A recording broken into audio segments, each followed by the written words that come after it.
I'd love to hear about your journey in valuing relationships and that kind of process of being like, hold on, where is my desire and how do I cultivate it and honestly value it? Like value cultivating it and taking time for desire to be important. Well, I think Haley just totally changed my life and myself in that way. I mean, talk about mirrors. So we're opposites. So I'm a Leo Sun Aquarius rising. She's an Aquarius Sun Leo rising.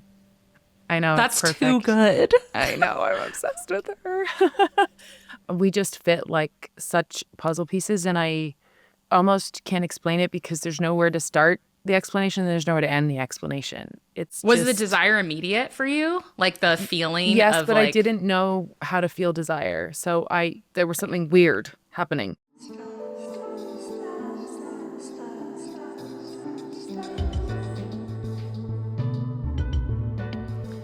welcome to Stars and Stars with Issa. This is the show where we look to the stars above with the stars below.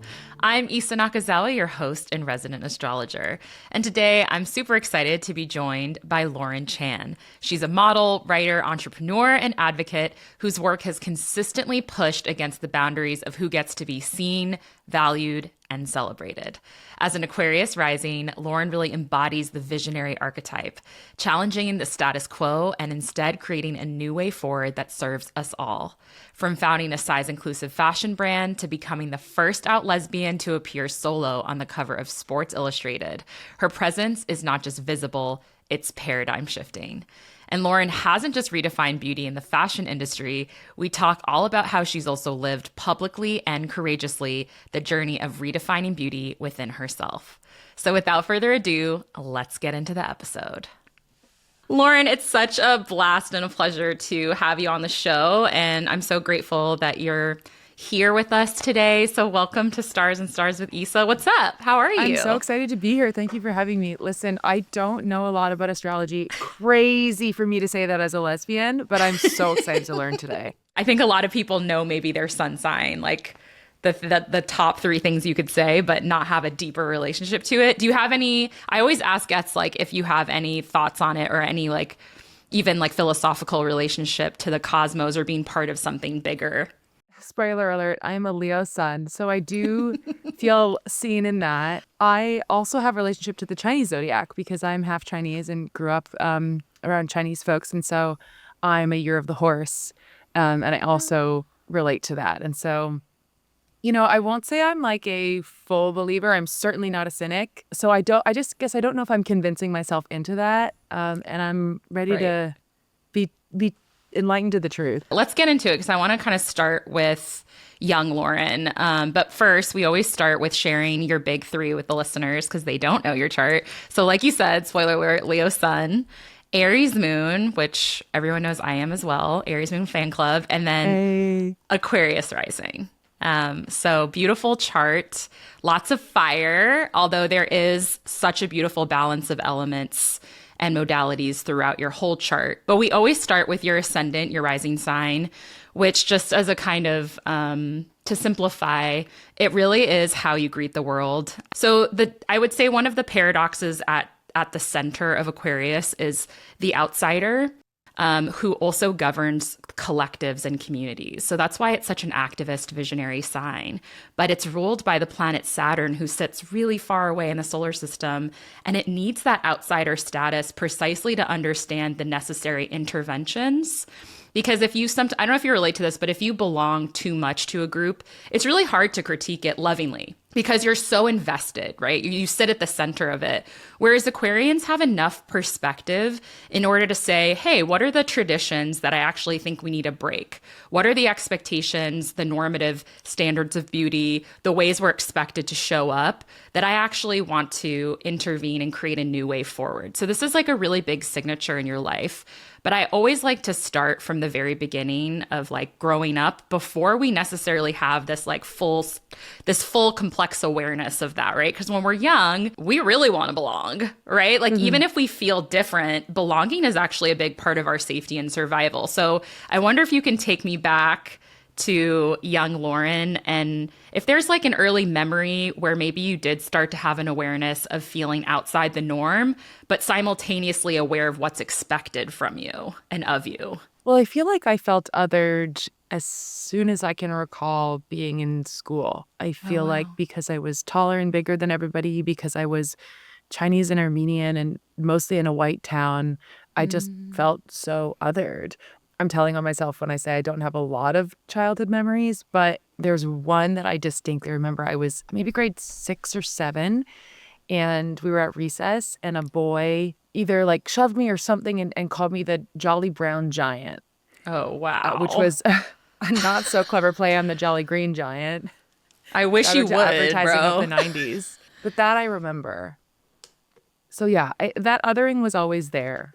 I think that I simultaneously felt that directive, I guess, to want to belong, or like drive for safety to want to belong. And I really found that in girlhood, in girls. And that's not to say all young women. Like there were some young women who were so mean to me, and they like. I also Mm. remember in ninth grade people making a website about me that just said the slur for Chinese people over and over and over and over again. Whoa. But then my group of friends from grade school are still my group of 6 best friends from home. Like I just spent all week last week with them because 2 of them are on maternity, 2 of them are in surgery recovery, and I had the time. So I think it's nuanced. I felt both ways. What was it like in your 20s? Because you talk a lot about, yeah, just that you've always had an incredible work ethic. And we can see that throughout the development of your career and understanding even. I want to actually know the story from you because I've heard you talk about even this like dual track of being a fashion editor and a writer, and then also getting into modeling, but understanding that potentially modeling could also give you a visa to stay to then pursue some of your writing work. So I'm just curious about that kind of like work ethic that feels like such a big part of who you are and your story. Yeah, I mean, I think work ethic is just something that was really, really, really taught to us, like as the utmost thing that you must learn, It was just like do a good job. There wasn't really another option, and that sounds harsh, but I'm really grateful that it was taught to me that way because I feel really proud of everything that I've been able to do. Yeah. And like my go-to joke when people say like, "Oh, you're good at a lot of things," I just go, "It's a trauma response." Yeah, And you do like, say that. it's I a wrote it in joke. the script. Yeah, it's funny because it's true. Yeah, it You is. know what I Yeah. mean? Like it's funny because it's true. I wouldn't change things. It's my silver lining of the experiences that I had. We get to this point after schooling that you kind of fall off a cliff, and those things that were your North Stars don't really exist anymore. Like you don't Yeah. have school, and sports really, unless you go play professionally, kind of stop. And then you're thrown into the working world and you have to find a whole new set of ways to orient yourself. And so for me, that was through work. I had known by that point that I wasn't, I was creative. I was, what is that, left-brained or right-brained? I don't know, 50-50 Left. chance. I had the creative side of the brain. And so while I knew that I wanted to do that and that was my best path through fashion and writing and editing, I never had a notion that it was an easier way, that like I still had to do the best. And I guess I, by that point, had personality traits that I could just like adjust my focus, but keep the gas on the pedal.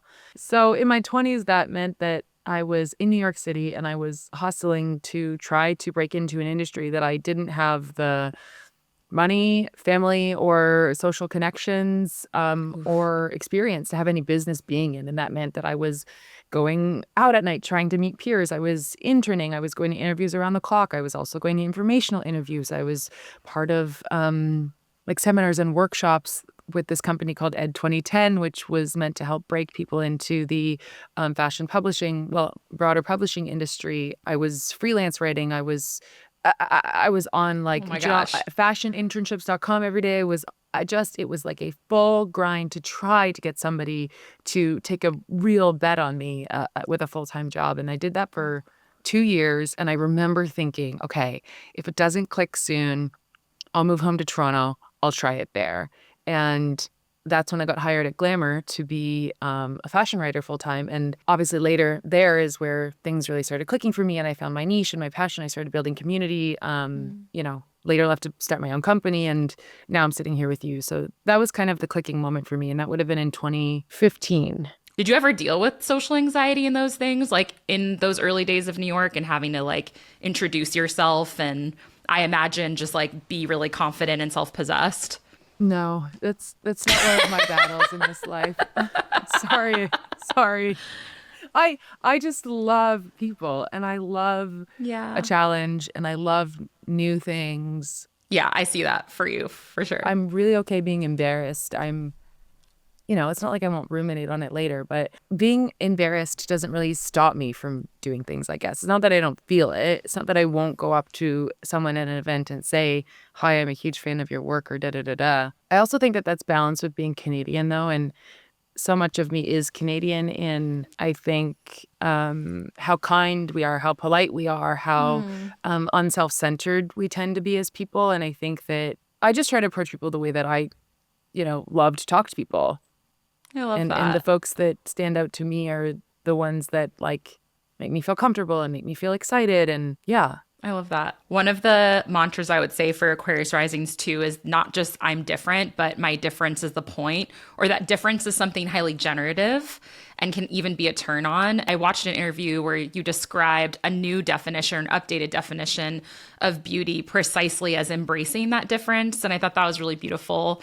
And I'm curious if you could talk about that evolution, if there were doesn't have to be, but if there were different definitions of beauty that you've had and inhabited, and yeah, if you could kind of reiterate in your own words, like what beauty means to you now. To be blunt about it, our differences are our superpowers. I think I learned when I was still at Glamour that I was not going to get ahead, make a difference, or find myself by trying to be like everybody else.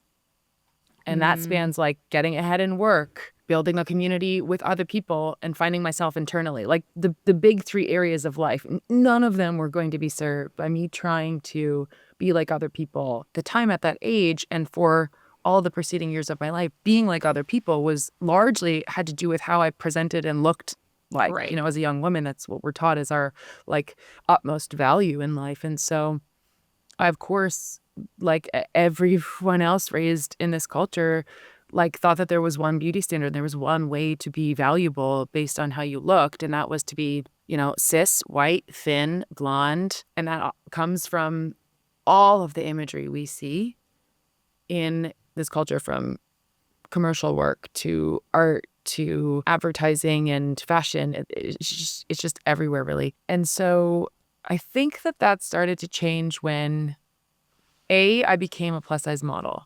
I was very proud of that because of who else was assigned at that agency. Like I looked around at the cards on the wall. They used to have them like stacked up, and Ashley Graham was at Forward with me. Wow. Precious Lee, Tara Lynn was there, Marquita Prang, and so I looked at them and I thought, God, those women are really something. And not only are they something, they've got opinions and they use their voice. And what an honor to be on that wall beside them. And then from there, it was kind of just like a fake it till you make it kind of thing. So you're just going through the motions of like, okay, you get booked for a modeling job based on how you currently are. You don't have to change anything. You go to the job, sure, it's uncomfortable, but by the 20th job, you're feeling better. You're feeling good. You've got Mm. some impact that you can see. And then I, became an editor, and then I started booking those models Oh, and wow. creating that conversation and building a readership.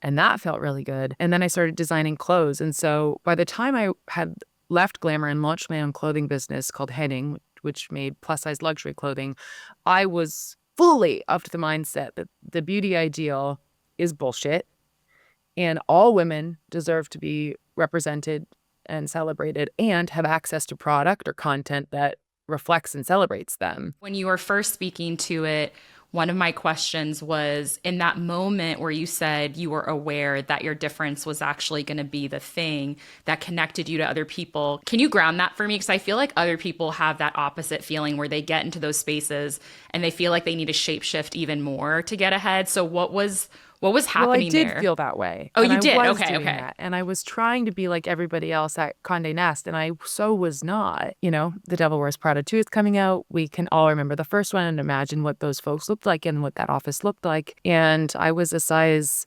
18 wearing Forever 21 clothes because that's one of the only companies that made kind of trendy things at the time.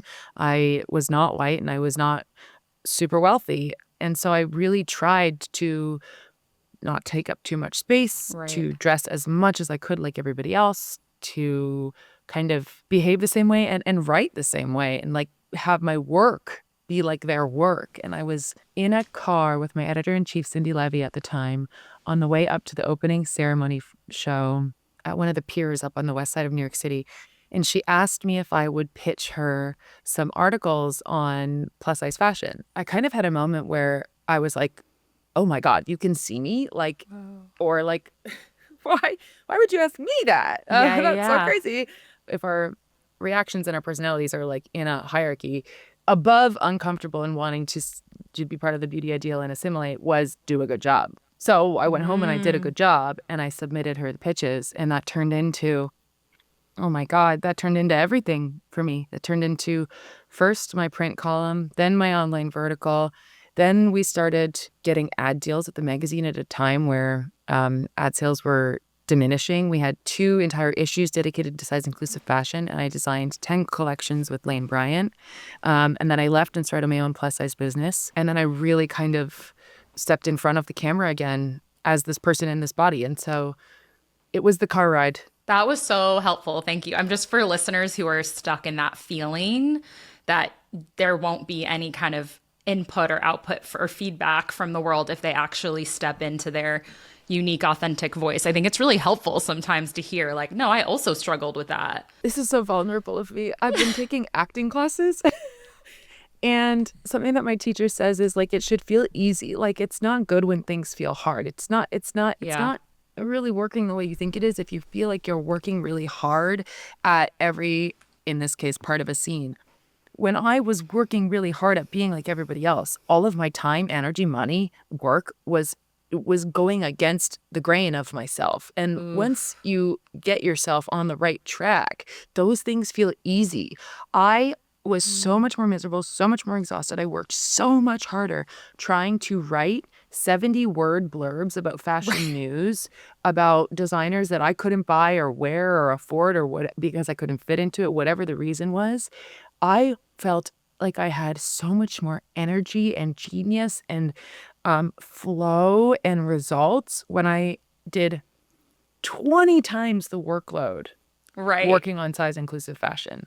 That's a bar. I mean, like the capacity that grows when we feel aligned and we feel, I mean, you talk about this really beautifully too, but it's no longer just about you. It's driven and fueled completely, like you're saying, by this true passion. This is a perfect like segue to the Leo sun, because I feel like Leo is misunderstood in certain ways because it always gets reduced to vanity. And I think this is the heart of Leo, is really understanding all that goes into visibility. Like, I haven't thought enough about that, about being a woman, being a powerful woman, and not even being able to find clothing that makes me feel like I can show up and look the way I want to look, which is not, again, about vanity. It's almost like inhabiting a sense of power.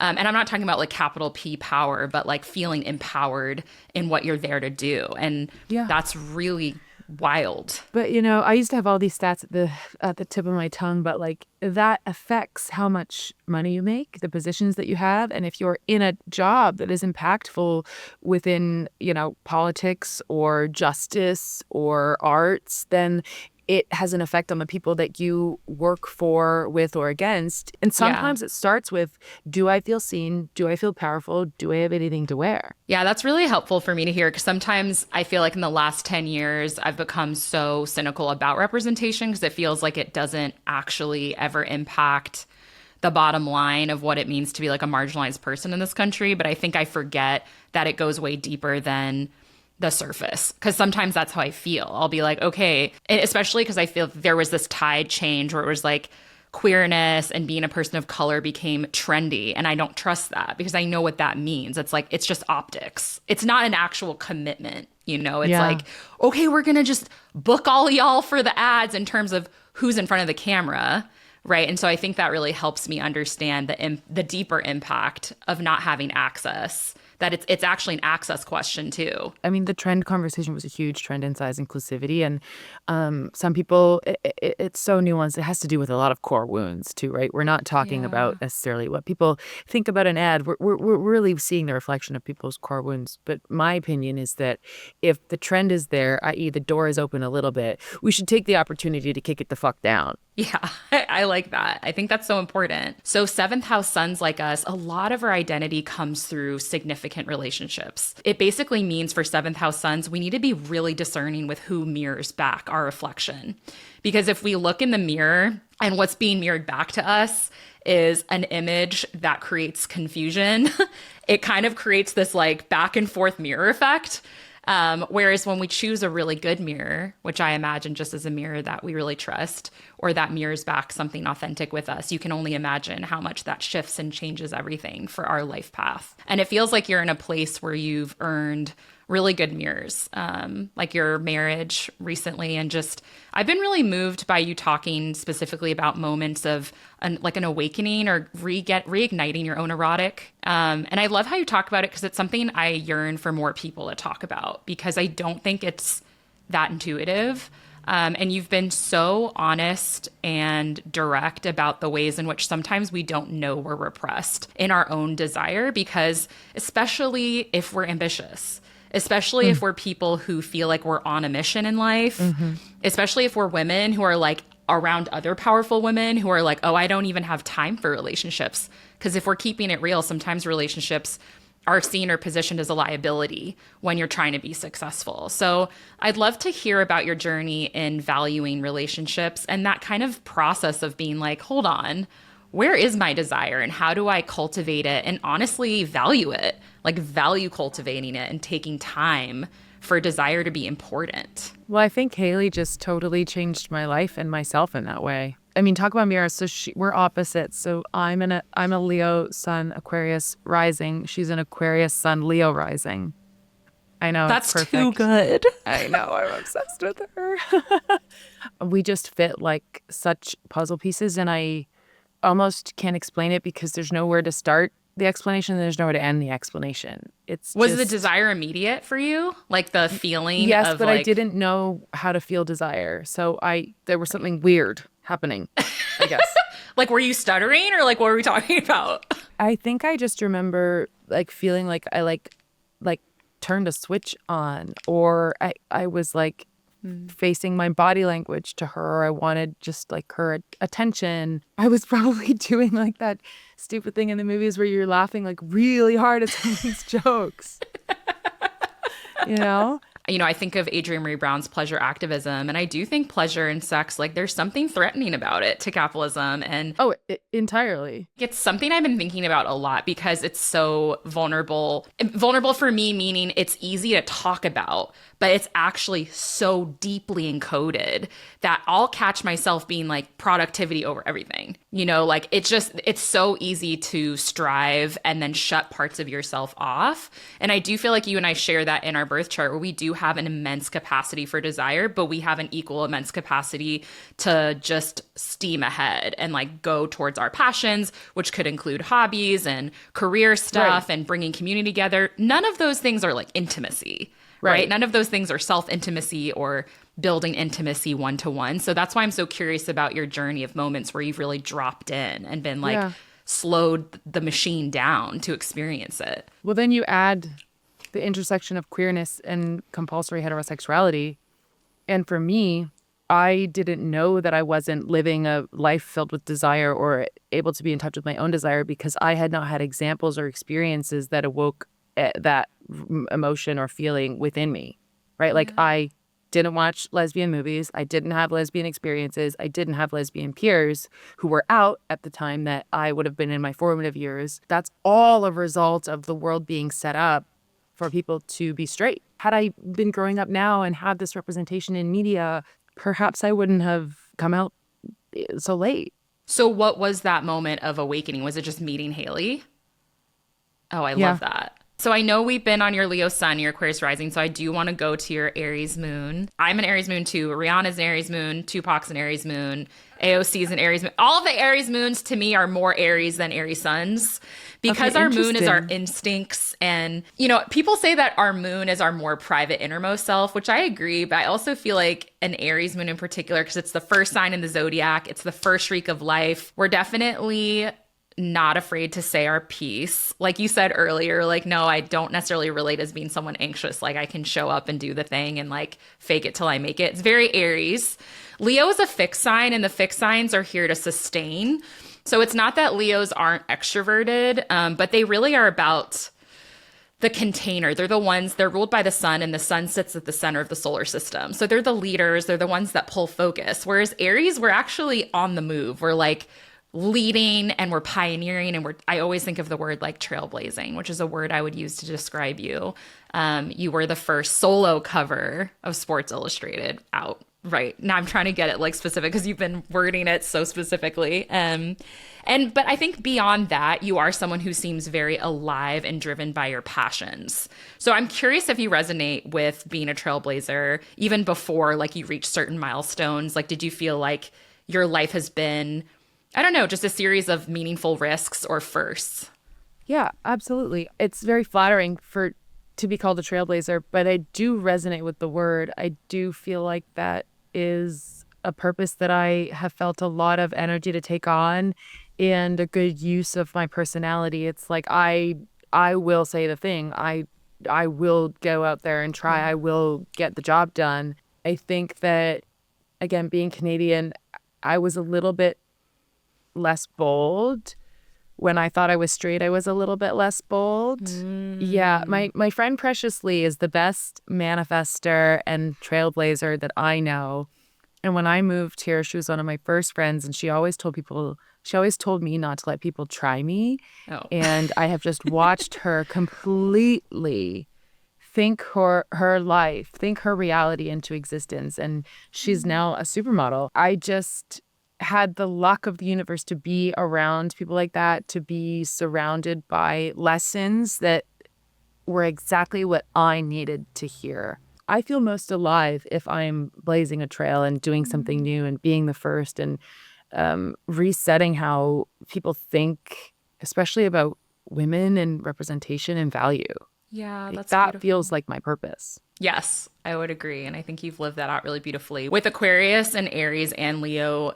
And the theme of your chart broadly that I kind of spoke to earlier is like there is really this sovereignty that's like very inspiring and powerful. But I also want to ask, because the moon is like our caretaking and how we need Hmm. to be taken care of. And it also kind of indicates how we were taken care of growing up. Aries moons like us sometimes had to be independent really early on.